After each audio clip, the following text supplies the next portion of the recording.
Hello student, this is आकाश शर्मा। और हमारा topic त्रिभुज चल रहा था। त्रिभुज में हमने आगे टॉपिक किया था, ठीक है, जिसमें हमने पाइथागोरस प्रमेय के बारे में पढ़ा था। आज हम पाइथागोरस प्रमेय पे कुछ प्रश्नों को करते हैं। आइए देखते हैं प्रश्न क्या दिए हुए हैं हमें। देखिए, प्रश्न दिया हुआ है हमें, कुछ त्रिभुजों की भुजाएं नीचे दी गई हैं। निर्धारित कीजिए कि इनमें से कौन कौन से त्रिभुज समकोण हैं। इस स्थिति में कर्ण की लंबाई भी लिखिए। अब देखिए, हमें कुछ भुजाएं दी हुई है 7 metre, centimetre, 24 centimetre, 25 centimetre. Second में दी हुई है 3 सेंटीमीटर, 8 सेंटीमीटर और 6 सेंटीमीटर। अब देखिए, दी गई त्रिभुज की भुजाएं 7 सेंटीमीटर, 24 सेंटीमीटर और 25 सेंटीमीटर है। अब इनका हम वर्ग करके देखते हैं। देखिए देखिए, हमने 7 का वर्ग किया, ठीक है, 24 का वर्ग हम करके देखते हैं और 25 का वर्ग, ठीक है। 7 का आ गया हमारा 49, इसका हमारा आ गया 576 और इसका आ गया हमारा 625, ठीक है। अब हम दो किन्हीं दो भुजाओं को जोड़ेंगे तो उसका जो योग है हमारा तीसरी भुजा के इक्वल आएगा, तभी वो समकोण त्रिभुज कहलाता है, ठीक है। तो हमने यहाँ पे देखिए 49 और 576 को हमने जोड़ा तो 625 हमारा आया। तो हमारा दोनों का टोटल क्या आ गया इधर, देखिए 625 इजिकल टू 625। तो इससे सिद्ध होता है, तो पाइथागोरस की प्रमेय संतुष्ट करती है, अतः एक समकोण त्रिभुज की भुजाएं हैं। हम जानते हैं कि समकोण त्रिभुज की सबसे छोटी भुजा कर्ण होती है, ठीक है। सबसे बड़ी भुजा हमारी कर्ण होती है और दो भुजाएं छोटी होती हैं, इसलिए कर्ण की भुजा हमारी जो लंबाई है 25 सेंटीमीटर होगी, ठीक है। तो कर्ण क्या आया, हमें क्या पता चला, कर्ण हमारा क्या है इसमें 25 सेंटीमीटर, क्योंकि सबसे बड़ी भुजा जो होती है वो हमारी कर्ण होती है। और दोनों तरफ का हमारा जो टोटल आया वो इक्वल आया, तो ये हमारा एक समकोण त्रिभुज है। आइए सेकंड क्वेश्चन देखते हैं। दी गई त्रिभुज की भुजाएं 3 सेंटीमीटर, 6 सेंटीमीटर, 8 सेंटीमीटर। अब इनका वर्ग करते हैं, तो 3 का वर्ग करेंगे तो हमारा 9 आएगा, 6 का करेंगे तो 36 आएगा और 8 का करेंगे तो हमारा 64 आएगा। तो हमें तीनों प्राप्त होते हैं। अब दोनों भुजाओं को हम जोड़ते हैं और तीसरी के बराबर रखते हैं। तो देखिए, इन दोनों को जोड़ते हैं और हमारा 64 को बराबर रखते हैं, तो हम ये इक्वल नहीं आ रहा। अब देखिए, तो ये हमारा इक्वल नहीं है, इसका टोटल 64 से कम आएगा, ठीक है। तो हमारा इसका टोटल आएगा इधर 45। तो 45 और 64 तो इक्वल है ही नहीं, तो हमारा ये एक समकोण त्रिभुज नहीं है। अतः ये जो पाइथागोरस प्रमेय को संतुष्ट नहीं करती है, तो एक समकोण त्रिभुज की भुजाएं नहीं है। तो इससे हमें पता चलता है कि एक समकोण त्रिभुज की भुजाएं नहीं है और इससे कोई भी समकोण त्रिभुज नहीं बनाया जा सकता। अब आइए नेक्स्ट क्वेश्चन पे। पी क्यू आर एक समकोण त्रिभुज है। देखिए, अब देखते हैं हम यहाँ पे, ये हमारा क्या रहा, ठीक है। देखिए, क्वेश्चन हमारा आता है,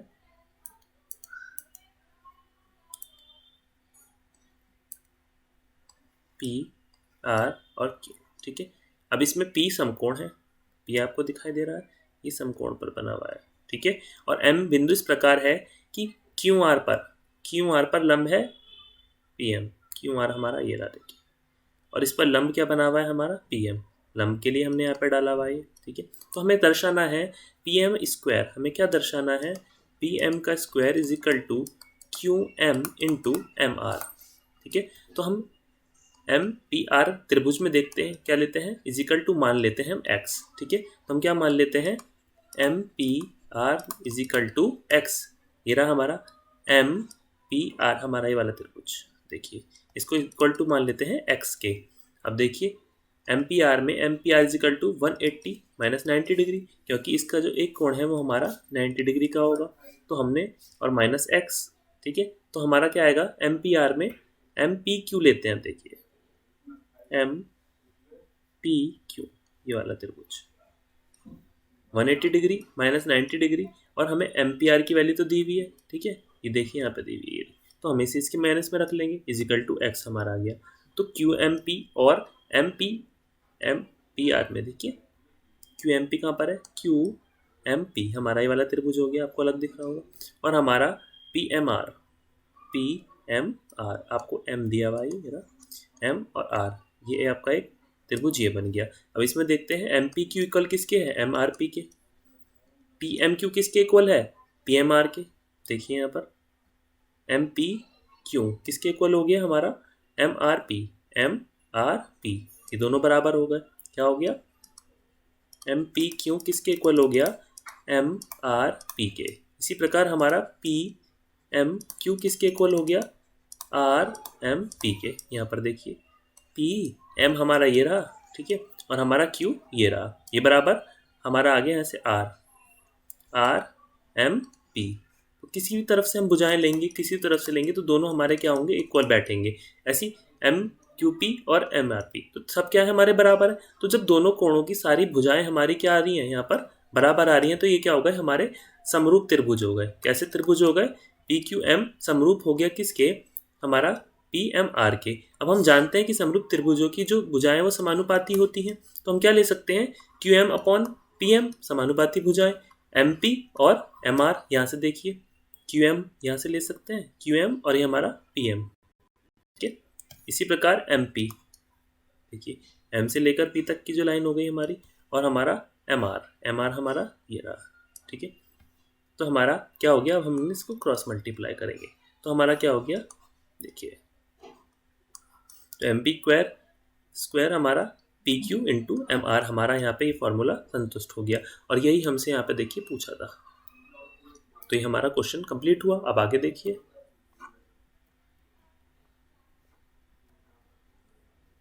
आकृति में ABD में एक त्रिभुज है हमारा, समकोण त्रिभुज, जिसका कोण A कोण समकोण है, ठीक है। A क्या है, समकोण दिख रहा होगा, और BD पर हमारा क्या है, हमारा AC हमारा इसका लंब दिया हुआ है। देखिए आपको अलग ही दिया हुआ होगा इसमें, देखिए कोण आपको त्रिभुज दिया हुआ है जिसमें A आपका समकोण है, और आपकी जो BD वाली साइड है इस पर आपको AC आपको क्या दिया हुआ है, लंब दिया हुआ है। यही यहाँ पर लिखा हुआ है। इसका मतलब क्या है, आपकी BD पर क्या लंब है, AC, ठीक है।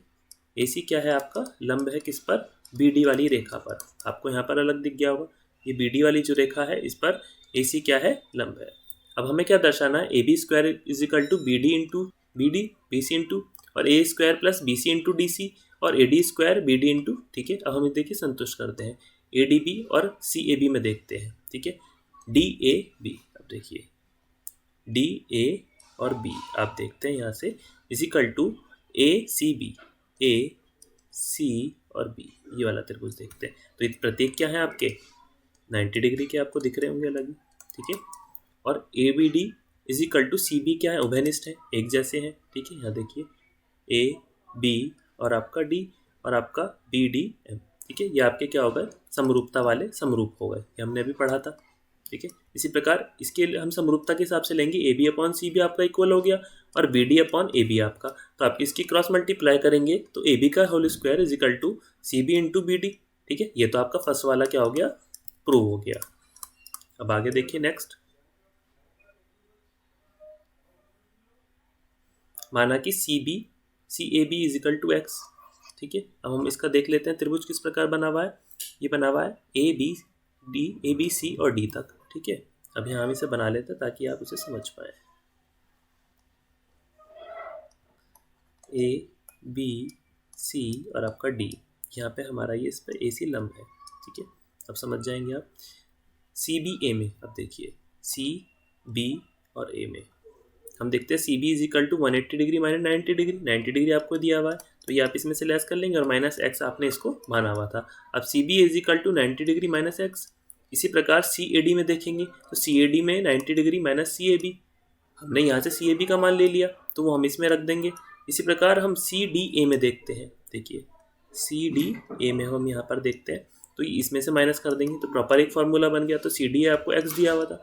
अब दोनों में देखते हैं, CBA और CAD में, तो CBA is equal to CAD आपका आ गया, देखिए दोनों क्या है, इक्वल है।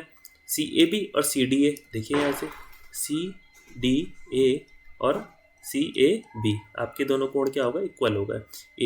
ACB और ये आपके इक्वल हो गए, तो आपका CBA और CDA क्या हो गया, समरूप हो गया। तो समरूप के हमारा रूल AC अपॉन AD लगा दिया, और BC अपॉन AC, तो दोनों की क्रॉस मल्टीप्लाई हो गई तो दोनों इसके इक्वल हो गए, ठीक है। अब DCA और ADC में देखेंगे हम, ठीक है। DCA is equal to DAB हो गया, देखिए यहाँ पर आपको अलग ही दिखाई दे रहा होगा, ये रहा, ठीक है। अब DAC और इज इक्वल टू ADB, ये आपके उभयनिष्ठ हो गए, और ये आपको प्रत्येक क्या दे रखा है, 90 डिग्री। अब DCA आपका समरूप हो गया DAB के, तो ये आपके क्या हो गए, समरूप हो गए दोनों। तो समरूपता के नियम से DC अपॉन DA हम लेंगे और DA अपॉन DB, तो हम इनकी क्रॉस मल्टीप्लाई करेंगे तो ये भी आपका क्या हो गया, प्रूव्ड हो गया। क्या हो गया, प्रूव। तो तीनों क्वेश्चन हमारे क्या हो गए, प्रूव हो गए। अब नेक्स्ट देखिए, ABC एक समद्विबाहु त्रिभुज है जिसका कोण C है, और सिद्ध करना है हमें AB का स्क्वायर, और इस तरीके से हमें इसका डबल हो गया AC के स्क्वायर का। तो ABC आपको एक त्रिभुज दिया हुआ है जिसमें AC को हमें बताना है कि ये इसका डबल हो गया और इसका स्क्वायर हो गया। तो एक समद्विबाहु त्रिभुज है जिसमें AC और BC दिए हुए हैं, देखिए, और C आपको क्या दिया हुआ है 90 डिग्री, देखिए यहाँ पर। अब पाइथागोरस प्रमेय से हमें AB का स्क्वायर, AB आपका ये रहा, AB क्या है आपका कर्ण, तो कर्ण का स्क्वायर इज इक्वल टू लंब का स्क्वायर ऊंचाई का स्क्वायर, तो तीनों हमारा आ गया।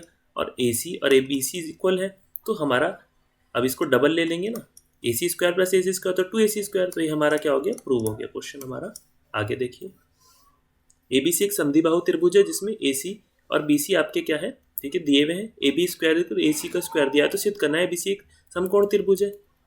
अब ABC आपको दिया हुआ है, ठीक है, इसमें AB का स्क्वायर और 2AC हमें दिया हुआ है।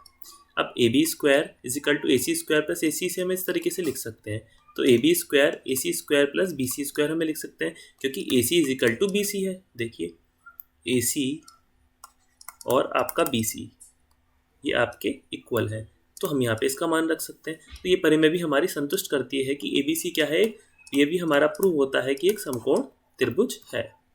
अब देखिए, सिद्ध करना है कि समकोण की भुजाओं के वर्गों के योग उनके विकर्णों के योग के बराबर होते हैं। अब देखिए, AOB पाइथागोरस प्रमेय दी हुई है जिसमें AB का स्क्वायर AO और OB इसका स्क्वायर समीकरण नंबर 1 दी हुई है। अब BOC पाइथागोरस प्रमेय में BC का होल स्क्वायर BO और OC का ये हमारा सेम हो गया। इसी प्रकार COD जब हम लेते हैं कोई भी त्रिभुज, तो हमारा CD हमारा क्या हो गया, कर्ण हो गया, और ये हमारा लंब हो गया, ये हमारी ऊंचाई हो गई। और AOD में AD हमारा क्या हो गया, लंब हो गया, ये हमारी आधार और ये हमारी ऊंचाई, तो चारों हमारे ये हो गए। तो समीकरण 1 2 3 4 को हम जब जोड़ेंगे, देखिए यहाँ पर हमने जोड़ा, इन सबको जोड़ा, इसी प्रकार इनके हम भुजाओं को भी यहाँ से जोड़ते चलेंगे। देखिए ये ना हमने सबको एक साथ जोड़ने पर लगा दिया। अब इनको हम डबल ले लेंगे, ठीक है। अब यहाँ से हमारा ये डबल में आ रहा है, ठीक है, क्योंकि OA और OC इक्वल है और OB OD इक्वल है, तो हमने यहाँ पर इनके मान रख दिए। तो ये क्या हो गया, हमने इसका स्क्वायर किया तो 4, OA का यहाँ से देखिए 2 हमने बाहर ले लिया कॉमन, तो ये यहाँ पे 4 हो गया। अब 4, अब OA का स्क्वायर का मान क्या हो गया हमारा, ये देखिए यहाँ पे ले सकते हैं, और OB के स्क्वायर का मान हमारा क्या हो गया, BD अपॉन 2 का होल स्क्वायर, तो 4 हो गया। और इसका जब स्क्वायर करेंगे AC का स्क्वायर और ये देखिए क्या करेंगे, AC का स्क्वायर अपॉन 4 और BD का स्क्वायर अपॉन 4 हमारा यहाँ पर आ गया। तो जब हम इसको खोलेंगे तो AC का स्क्वायर प्लस BD का होल स्क्वायर हमारा यहाँ पे आ गया, क्योंकि OA आधा है AC का और OB में AD 1/2 BD है, तो इसका मान हमने इस वाले प्रमेय में रख लिया, ठीक है। तो इससे हमने क्या सीखा कि हमारे जो पाइथागोरस के प्रमेय के क्वेश्चन है, हमें अच्छे से सीखे क्या चीज़ किसके इक्वल है, क्या चीज़ किसके बराबर है, और कौन से त्रिभुज के वर्गों का योग उनकी भुजाओं की योग के बराबर होता है, ये हमने अच्छे से सीखा। आगे का हम नेक्स्ट क्लास में सीखते हैं। धन्यवाद।